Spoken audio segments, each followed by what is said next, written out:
Olá pessoal, a paz de Deus sobre a vida de cada um de vocês que assistirem esse vídeo.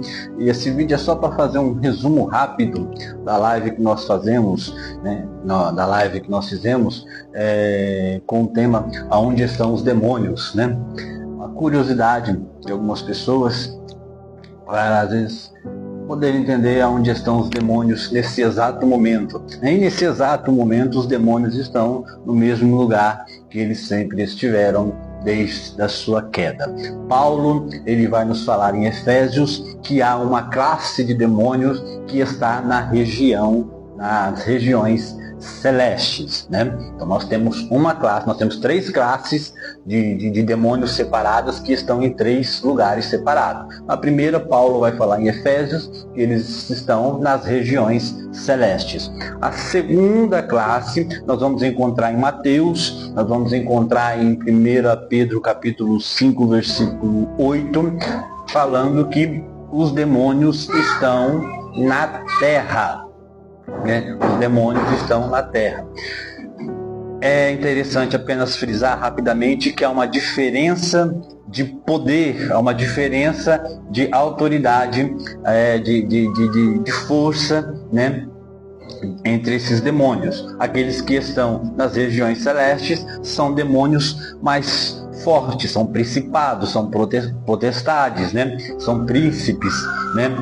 De algumas regiões, como o príncipe da Pérsia citado lá em Daniel. Então esses são demônios, né, com maior autoridade, maior poder. Os demônios da terra, por incrível que pareça, que possa trazer surpresa, mas são os demônios mais inferiores. São esses demônios que se manifestam em igrejas, se manifestam em centros, demônios de macumbaria, tá, etc. Esses são os demônios mais inferiores, por incrível que pareça. Isso não significa que eles não detêm poder, mas na classe dos demônios, eles são demônios de menor poder.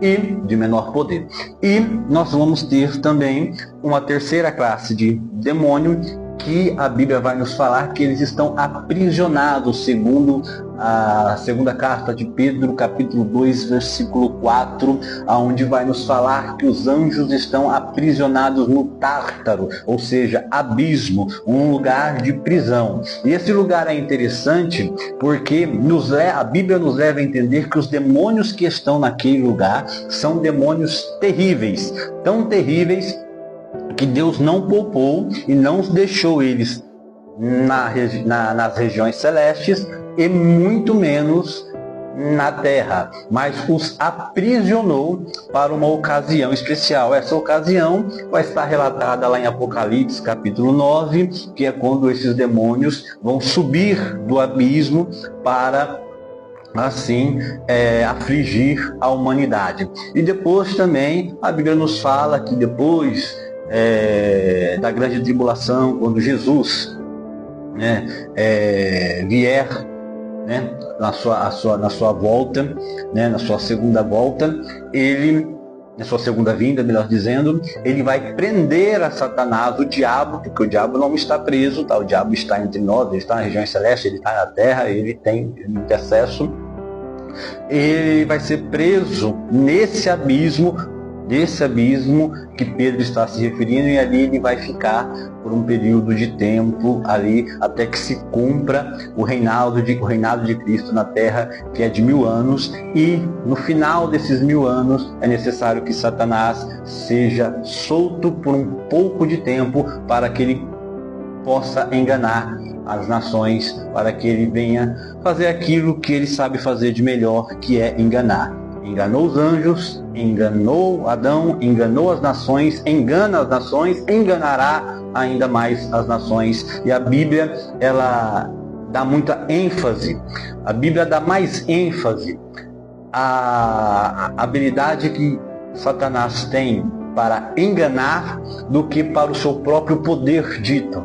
Mensurar qual é o tamanho do poder de Satanás Não podemos dizer, sabemos que é muito grande, mas a Bíblia não dá tanta ênfase ao seu poder como dá ênfase à habilidade dele de enganar. Então o diabo, com a sua habilidade de enganar, ele fez para si um exército espiritual, e ele ainda consegue fazer e fará um exército terreno, né, para batalhar contra a igreja de Cristo, contra o Senhor Jesus. Mas nós sabemos que o Senhor Jesus já é vitorioso, né, porque ele venceu na cruz do Calvário. Então, esse é um resumo da live que nós fizemos aí, onde estão os demônios, né? Então, regiões celestes, terra e abismo. Que Deus abençoe. Até a próxima.